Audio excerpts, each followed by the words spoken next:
Hey gang, it's Squill, and of the various character dynamics at play in Adventure Time, possibly the most underrated in my opinion is that of Finn and Marceline's. Everybody loves the tragedy that is Marcy's relationship with Simon, and the wonderful slow burn that is Bubbline. However, in the first few seasons, Finn was the main character that Marceline interacted with, and to a lesser extent Jake. They have such a unique and special dynamic, and I feel like nobody talks about it, which is such a bummer. And this isn't helped by the fact that the show itself sort of forgets about their dynamic the more it goes on. So let's explore Finn and Marcy's dynamic, what made it so unique to begin with, and why the show eventually stopped using it. This is Adventure Time's most underrated duo. Marceline was introduced in the 12th episode of Adventure Time, that being Evicted. Right off the bat, Marceline sets herself apart from the other main characters in the sense that she is the only one who Finn and Jake have not met prior to the start of the series. I mean, think about it, characters like PB, Ice King, BMO, we never see their first interactions with Finn and Jake. Not even in the form of flashbacks. I guess we almost get that with BMO in his titular Distant Land special, but even then, not quite. So Marceline is already unique in the sense that we get the full scope of her relationship with Finn from the time he was 12 to 17. And this isn't to say that Finn and Jake's relationship with the other main characters doesn't change throughout the series. Obviously, Season 10 Finn treats Ice King way differently than Season 1 Finn, but the fact that we know what Finn and Jake's first encounter with Marceline was like makes her character development hit a bit differently. Marceline's dynamic with Finn and Jake in Season 1 is so much fun. I love the way she just toys with them. First, she sneaks into the house and terrifies them. Then she gains their trust by showing just how cool she is, only to immediately kick them out right after. Just imagine the roller coaster of emotions Finn and Jake must be feeling in this moment. This episode is so unique in the sense that it's one of the only times in which Marceline gets to play the antagonist role. The only other real example of this is Red Starved. And I guess Return to the Nightosphere and Daddy's Little Monster, but those episodes are kind of a stretch. And when Marceline re-enters the episode after Finn and Jake find her cave, we get probably her most evil portrayal in the entire series. Like, she flat out tries to kill Jake here, goddamn. She obviously doesn't succeed, but still. Early Marceline did not give a crap about hurting people. It should also be noted that Marceline does act a little flirty towards Finn here, smacking him on the butt and giving him a kiss on the cheek. I personally don't really think this means anything. I just view it as another way in which Marceline chooses to mess with Finn. It's made pretty clear in the later episode that Marceline has no romantic interest in Finn, thank God. Marceline lets Finn and Jake go in the end because she had fun and respects that Finn was able to put up a good fight. Marceline's next appearance, and final in the first season, is in the episode Henchman. As the title would imply, Finn takes the role of Marceline's henchman due to his code of honor. And unlike the previous episode, where Marceline is absent for a good chunk in the middle, Henchman is a full Marceline episode. In the episode, we learn that Marceline views Finn as sort of a goody-two-shoes archetype. She takes advantage of Finn's good nature to trick him into doing things that he thinks are bad, but as it turns out are actually good. However, through this, Finn learns to see through Marceline's evil persona and befriend her. Marcy even manages to open up to Finn a little bit and briefly talk about her mom, which is pretty big for her character at this point in the series. Meanwhile, Jake is still clearly traumatized from his last encounter with Marceline and attempts to stake her throughout the episode. I think it's cool that Finn and Jake warm up to Marceline at different points in the series. Considering the fact that Marceline nearly killed him, it makes sense that it would be harder for Jake to befriend her than Finn. I also love the implication that at some point between this episode and It Came from the Nightosphere, Finn had to tell Jake that Marceline is still alive. I wonder how that whole conversation went down. By the end of the episode, Finn and Marceline are on equally good terms, which leads us into how their dynamic shifted in Season 2. Season 2's premiere episode, It Came from the Nightosphere, instantly shows just how much closer Finn and Marcy have become since henchmen. Finn and Marceline are now hanging out because they are friends, and not because Finn holds some sort of obligation to serve her. Marceline now treats Finn as an equal, no longer messing with him just for shits and giggles. She even allows herself to be openly vulnerable in front of Finn, saying about her father and an incident in which he hurt her. Finn tries to summon Hudson Abadir so that Marceline can confront him, but in doing so accidentally unleashes him onto Ooh. Finn and Marcy have to team up to stop him. I think what I love most about the Finn and Marceline dynamic here is how even though the two are now mutually friends, there's still a bit of a moral divide between them. Whereas Finn actually cares about helping people get their souls back, Marceline's biggest concern is her stolen bass guitar. Marcy may have befriended Finn, but her indifference towards mortal lives is still on full display.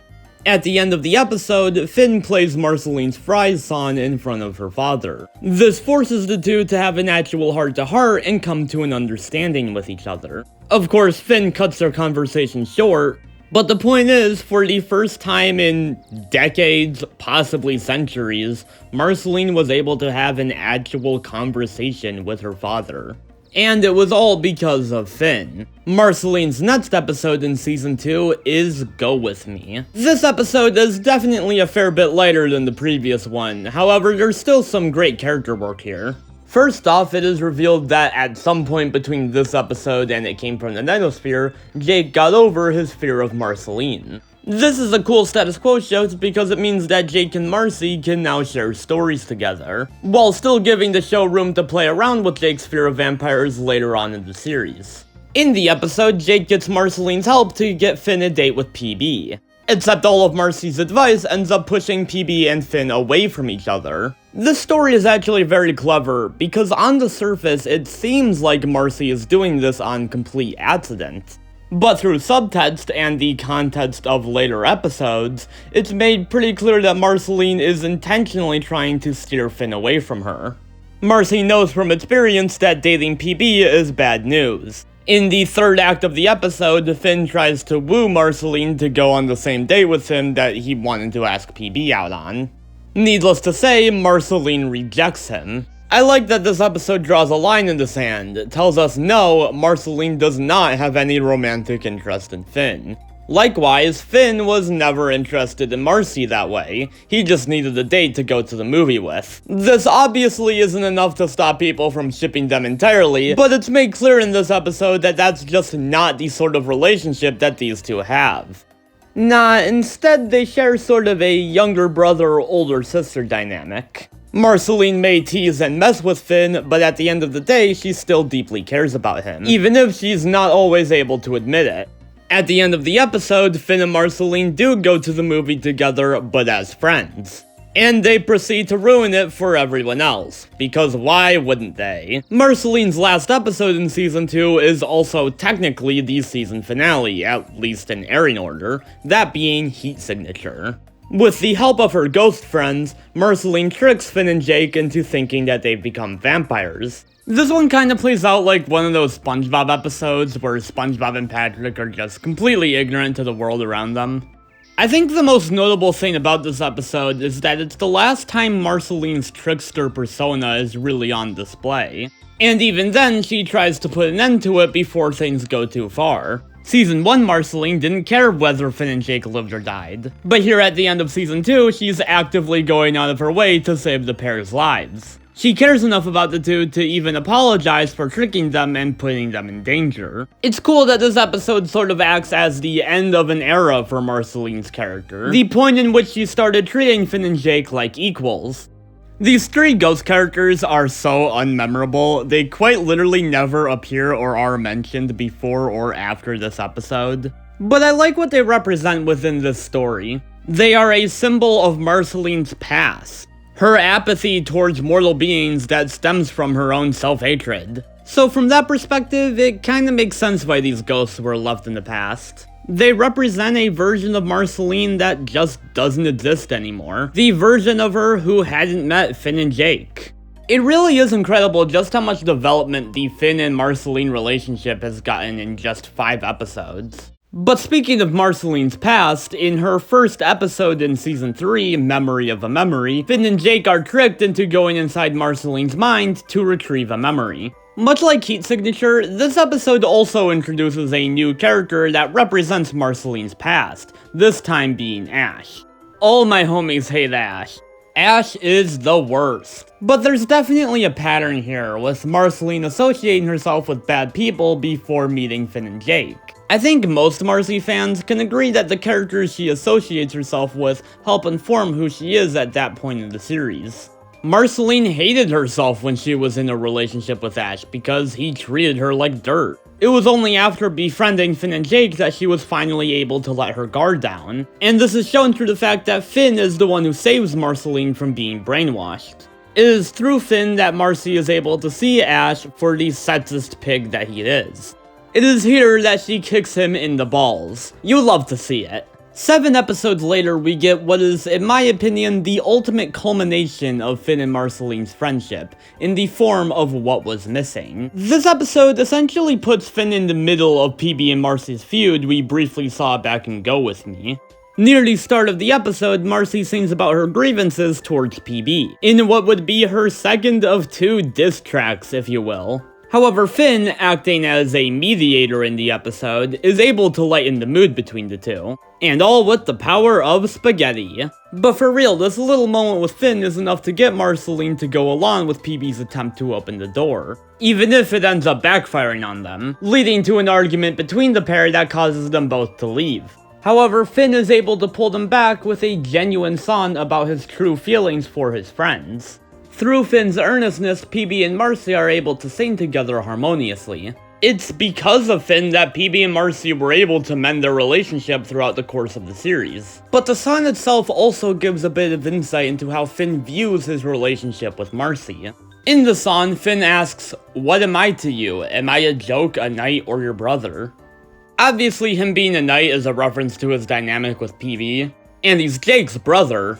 So him being a joke can only refer to his dynamic with Marceline, which makes sense given all the time she's messed with him throughout the series. And along with that, the song is about Finn's insecurities when it comes to being younger than most of his friends. However, at the end of the episode, it's revealed that Marceline never actually lost anything, which means that she was there for no reason other than the fact that she wanted to spend time with Finn, even if she never wants to admit it. She's clearly grown a bit of a soft spot for Finn and Jake, even through her jaded exterior. And it's because of her friendship with the two that she was able to mend her relationship with other people in her life, like Ice King and PB. What Was Missing is such a good episode, y'all. It really is a shame it's the last episode to really focus on the Finn and Marcy dynamic.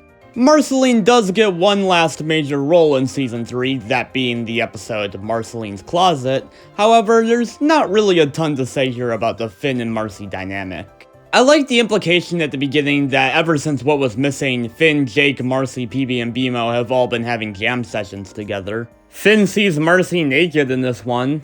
Don't worry, she'll get back at him for that years later. We also get the crazy reveal in this one that Marcy just hangs out on Finn and Jake's roof without them knowing. I mean, I guess she does technically own the place. But since Finn and Jake are hiding from Marcy the whole episode, it's pretty light on actual interactions between them. Man, between this and Memory of a Memory, Season 3 really loved having Finn and Jake invade Marceline's privacy.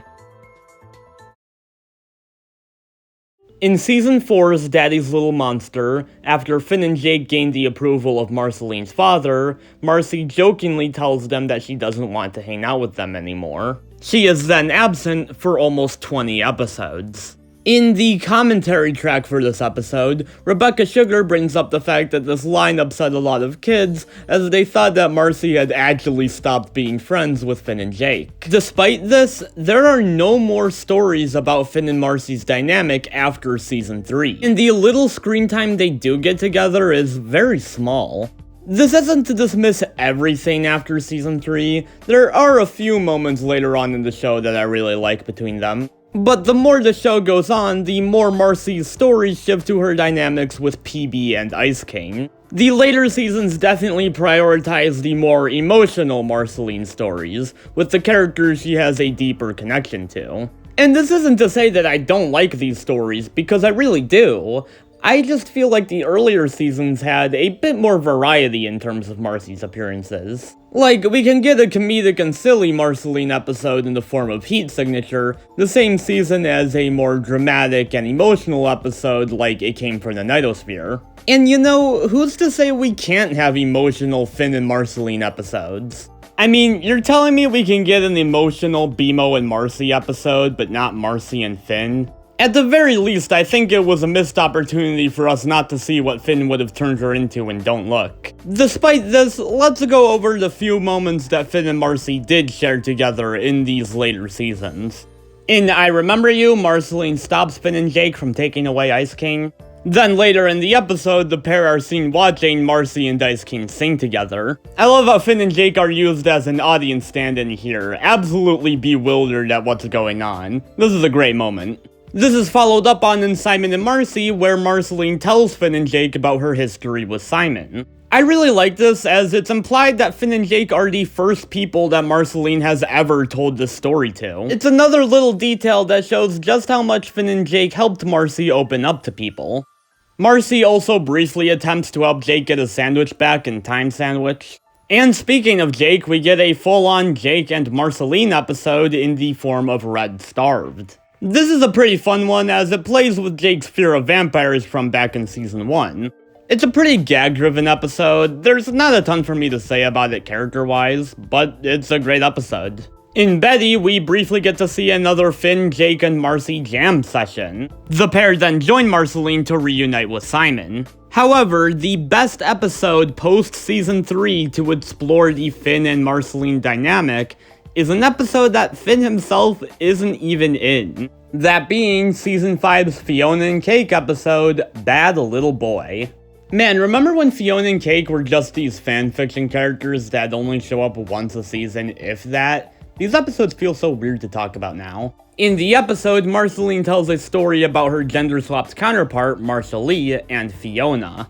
We see a bit of Marceline's trickster persona from the earlier seasons in Marshall's portrayal here. Marshall kidnapping Cake is very similar to what Marceline did to Jake back in Evicted. This is contrasted against Fiona's goody-two-shoes attitude, once again reminiscent of how Marceline saw Finn back in Season 1. This may represent how Marcy still views herself as a monster and not worthy to be friends with someone as good as Finn. The attitude that I was once bad and thus I will always be bad. I used to be a little weirded out by just how flirty Marshall is to Fiona here. But it is pretty representative of the ways in which Marceline would flirt with Finn in order to mess with him. I guess it just looks weirder when it's a guy doing it to a girl. Maybe that's my own biases getting in the way. Unfortunately, after Season 5, the amount of screen time Marcy shares with Finn gets even more sparse. In Ocarina, Marcy gives the deed to Finn and Jake's house to Kim Kil-won in exchange for a lunatic bait. This is a brief moment, but I kinda hate it.